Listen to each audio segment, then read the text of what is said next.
Esta es la historia de un finado que se perdió. Así nomás la cosa y se la digo sin rodeo, para que después no anden diciendo por ahí que una es buena para irse por las ramas. Dicen los que cuentan y cuentan los que dicen que hace un buen par de años atrás, de cuando las culebras andaban paradas, como dice el dicho, llegó a Linares un hombre pobre, pobre, pobre. Así dicen los que cuentan. Que llegó a arrendar una piececita a una señora por acá, por el sector de San Antonio.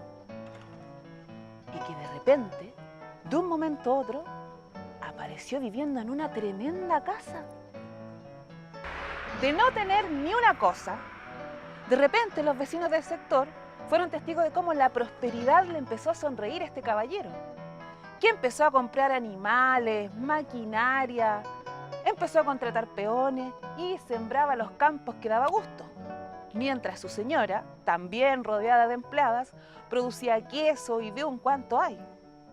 Así pues, don Froilán, ese es el nombre del protagonista de esta historia, de la noche a la mañana se convirtió en todo un patrón, un jutre de los que habitaban nuestro Linares. Pero ¿cómo fue todo esto posible? Dicen que la vieja, así nombran los hablantes a la señora esposa de don Froilán, era más pesada que vaca en brazo. Y el caballero, de tanta plata que tenía, miraba a la gallá por encima del hombro como si nunca hubiese sido pobre. Debe ser por esa misma altanería que las especulaciones empezaron a subir como levadura. Poco se demoraron los hablantes en encontrar una explicación a tan sospechosa y repentina prosperidad. Bueno, ¿y de dónde sacó tanta plata ese viejo? Copuchenteaban los hablantes. Ni que se hubiese ganado un premio, po. ¿Qué premio ni qué 8 cuartos? Los otros días nomás don Demetrio estuvo contando bien curado que el viejo le había pedido que si se animaba a rezarle unos rosarios mientras él se metía en un cajón, que le dijo que no hiciera preguntas y que le pagaba buena plata. Pero don Demetrio sabe de esas cosas, po. Al tiro le dijo que no, que él estaba con Dios y no fue nada, que se encrispó el viejo y lo echó con viento fresco de la casona. Así que ahí andaba don Demetrio, po, todo deprimido y sin pega, tomándose las últimas chauchas que le quedaban. Pobre hombre. ¿No estés bromeando? O sea, ¿que el viejo tiene pacto con el diablo? Así parece, po. Ahí estaba la madre el cordero a tan buena racha. Ahora, apuesto que usted se acordó de lo mismo que me acordé yo cuando me contaron esta historia. Sí, po. Parece que don Teófilo, el caballero de Valentín Letelier, ¿se acuerda? No era el único que tenía línea directa con el Colúo. No, po. Dicen los que cuentan, y cuentan los que dicen, que parece que eran hartos los viejos que tenían amistad con el Coleflecha. Dios me libre y me favorezca, oiga. ¿No le digo yo? Si de donde uno menos se lo imagina. Pero volvamos a la historia de don Froilán. Mire que la cosa no termina ahí, po.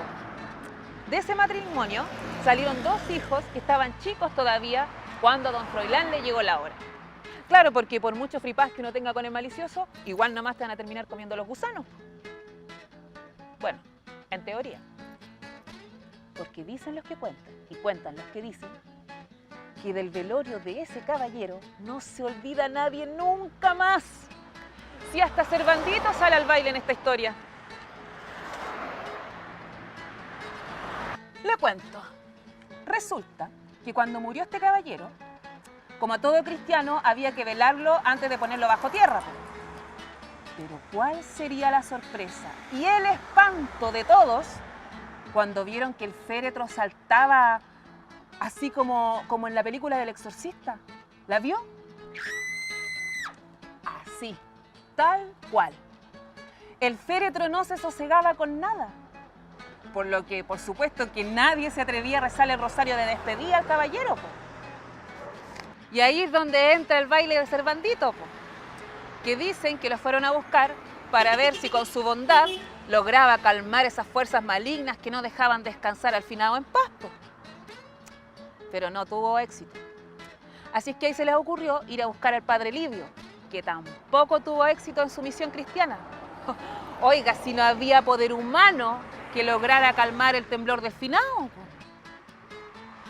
Y como al mal paso es mejor darle prisa, luego nomás se dispuso a enterrar al muerto y no se pudieron hacer los 3 días de velorio.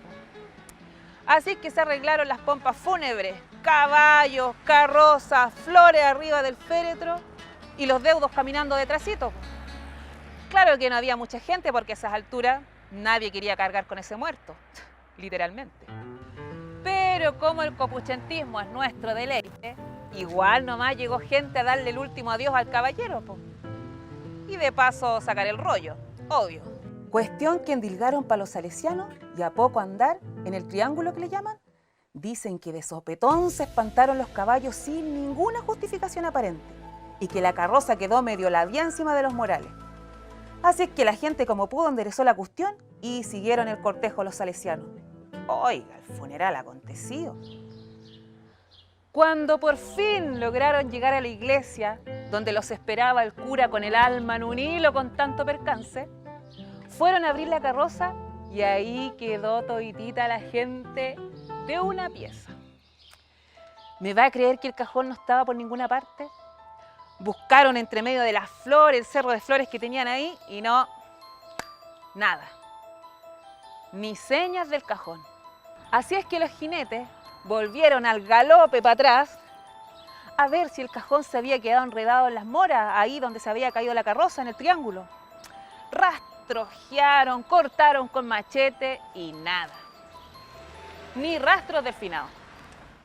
Mientras, en la iglesia se miraban unos con otros y murmuraban como enjambre de abejas. Algunos comentaban que en ese triángulo siempre se espantaban los caballos y los bueyes, que a veces quedaba la tendalá de sandías cuando los comerciantes pasaban por ahí con sus carretas. En fin, por más que buscaron, no había muerto para enterrar, así que la gente prefirió volverse para la casa sin poder creer de lo que habían sido testigos. Tiempo después, dicen los que cuentan y cuentan los que dicen que la viuda donó unos terrenitos acá en San Antonio para construir una capilla. Dicen que lo hizo para limpiar a la familia de toda esta historia tan terrorífica. Además, la señora recibía en su casa a las niñas del sector para hacer catequesis y prepararlas para la primera comunión. Dicen que era bien dadivosa, que le hacía regalito a las niñas y hasta les compraba la cena de celebración. Pero ni con todo eso se pudo sacar esa energía tan negativa.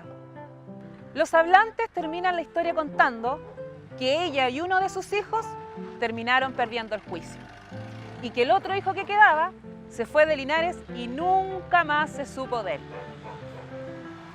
¿Ve? Si a mí mi mamá siempre me ha dicho, el que monta caballo chúcaro, que aguante si corcovea.